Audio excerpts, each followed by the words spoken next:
Hey guys, thanks for tuning in today. Today I wanted to talk with you about how to improve your mixes. And hopefully, what I've got to say today will help you really think about some of the things you need to consider that can help actually improve the sonic quality of your mixes. So let's take a look. And I've separated this into two tracks: the strategic track, which is really about a plan for continuous improvement. And we'll talk about that in a second. And then the tactical track, which is these are basic moves that will really make a difference in your mix. So let's take a look at the strategic first. And we want to focus on your ears. Your ears are the most important thing when mixing. Nothing's more important. And you need to keep them fresh. And what I mean by that is you really want to give your ears a break. You don't want to sit with the headphones on for 4 hours mixing or in front of your monitors for 4 hours mixing. Every hour or so, you want to take a break for 10, 15, 20 minutes and let your ears take a break from listening so you can come back fresh. And this will actually help improve the way that you listen to your mix. And in fact, if you leave your mix alone for an hour or two, you may come back and be able to look at it from a completely different perspective. So that's really important to keep your ears fresh. The second is to train your ears to identify tones. Now, there's lots of apps on the iTunes Store, and I'm sure for Android, that you can use to help you identify tones. What I mean is frequencies: 500 hertz, 100 hertz, 250 hertz, 1000 hertz. These are areas that over time you'll learn to actually identify. And when you listen to a mix, you'll be able to hear slight differentiations in particular areas, and you'll be able to nail down where that tone or might be, or at least get close to it. So you want to be able to identify tones, and this takes practice. It's something you have to practice. And lastly, you really want to learn to listen critically. There's two ways to listen to a song. One is to enjoy the connection of all the notes together with the tempo and the lyrics, and that's the joy that we get out of music. The other way is to listen to it critically, and here we're listening for timing problems. We're listening for things that are out of tune. We're listening for tonal issues. And that takes a different set of ears and a different mindset. And it takes some time to learn how to do that. So now let's move on to your brain connected to your ears. And your brain needs to learn continuously about mixing and recording. There's tons of information out there on YouTube and blogs and podcasts, books, and etc. And these are the ways that we continually learn about mixing and some ideas that might help us improve it. So you have to keep that learning going. Second thing is you really need to know your tools. And what I mean is your DAW, your plugins, and your gear, your mixing board, all your stuff that you're using to make music. You need to understand the capabilities. Today's DAWs have tremendous capabilities. You could spend hours and hours and hours diving into the particulars of any one DAW. So you really want to make sure you continually learn about that most important tool that you're using for mixing. Second are your plugins. There's hundreds of plugins that you can use. The ones that you have, you want to know how to use them and get the most out of them. Before you go and buy a new plugin, you may have something in your toolkit already that you can use to accomplish the same thing. So spend some time and know all the capabilities of your plugins. And lastly, your gear. Your gear has the ability to affect the sound of your final mix. Let's say you're using a preamp, a tubed preamp. You want to understand how that device works and how to get the most out of it in different situations like voice or like recording acoustic guitar or etc. You want to know how to get the most out of that piece of gear. The other thing I didn't put down here was your room. Hopefully your room is acoustically treated, and if it is, you need to learn how to use your room or certain rooms. You may want a room with more reverb and more presence, or you may want a room that's dead. So you need to learn how to use the environment that you're recording in. Let's just put it that way, and that's another thing to understand and to use and to be able to utilize. And lastly, I find it really helpful to keep a journal. That could be a video journal, or it could be a written journal, or a blog, or whatever. And it's a way to keep notes on the things that you're learning, or the things that you're trying that are successful, or maybe even the things that you're trying that aren't successful. But it's a good idea to keep a journal of those things, especially a journal for particular recording sessions, because you're going to want to know about some settings and the environment and other things like that. But it's really important to keep a journal. So that's the last thing on the brain side. Now we'll talk about your plan. And your plan when you're mixing has a number of things, but I've kind of highlighted, I think, what are the three most important things. And one is you want to be able to streamline your workflow. You want to have a template set up for every type of situation, especially because you don't want your artist to have to wait for you to make changes or to do this or do that. You want to have a very streamlined workflow.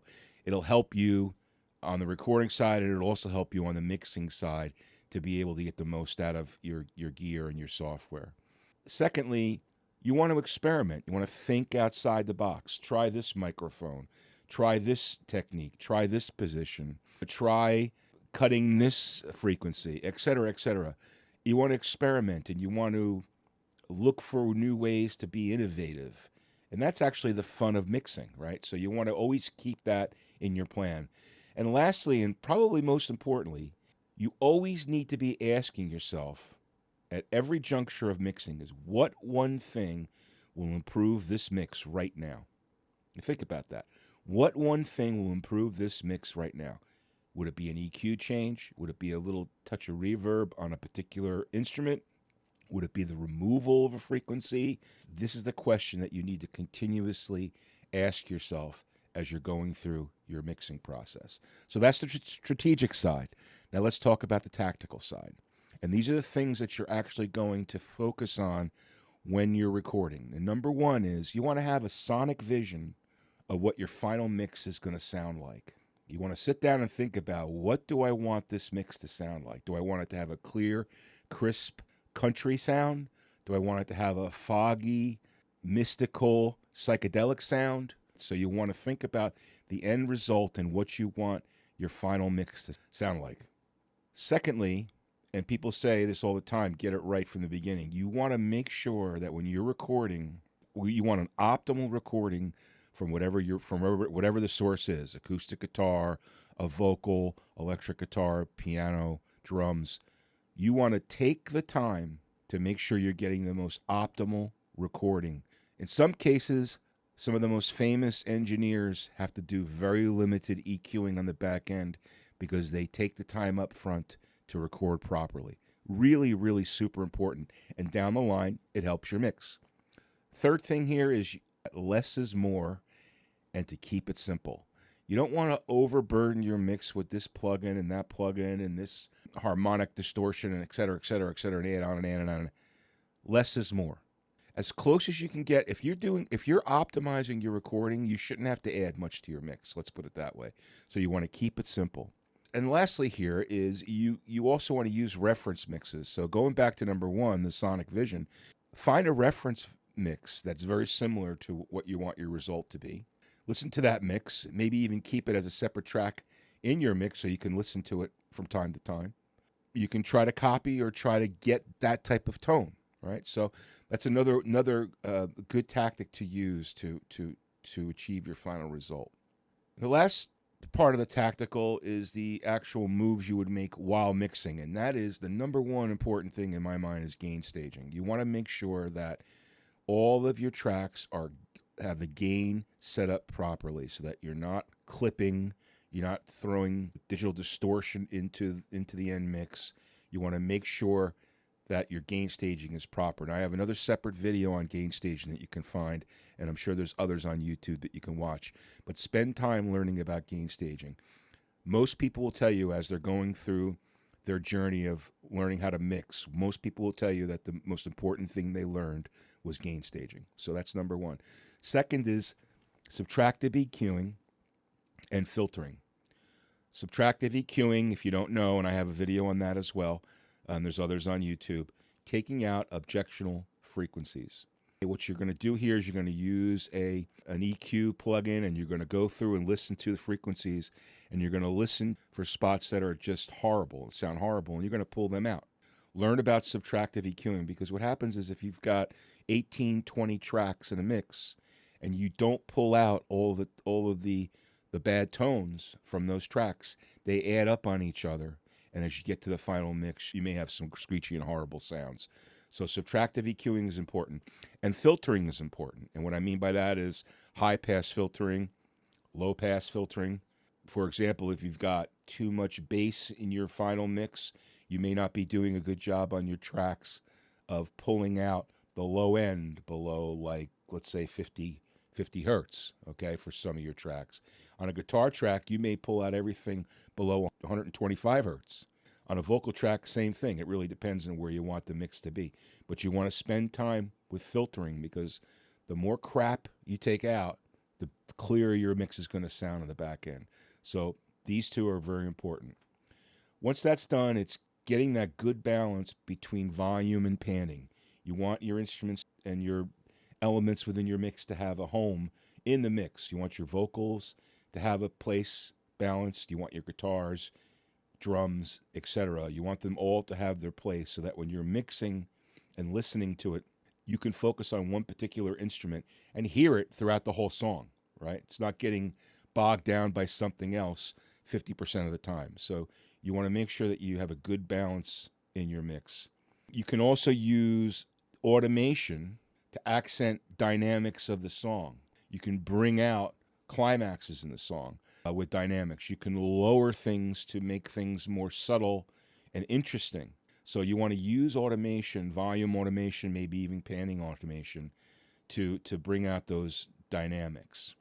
The other thing you can do is to listen to your mix in mono. Yes, the end result generally is going to be stereo, but when you listen to your mix in mono and you can hear every instrument, you know each instrument has found a place by your proper EQing and proper balancing and panning, etc. Right? Well, panning doesn't really count there because you're in mono, but volume and EQing, right? When you listen to it in mono, you know that you can tell whether or not you were successful in finding a home for any particular instrument. So basically, these are the things to consider that will help you improve your mixes. And if you think about this from a strategic and a tactical perspective, I think you'll really find that with a little practice and a little time, you're going to start to see your mixes improve and get better and better and better. So I hope this was helpful. If you have any questions, pop them in the comments. Hit the like button if you like, and please subscribe to the channel. I'd appreciate it if you did that. Thanks for watching, and have a great day.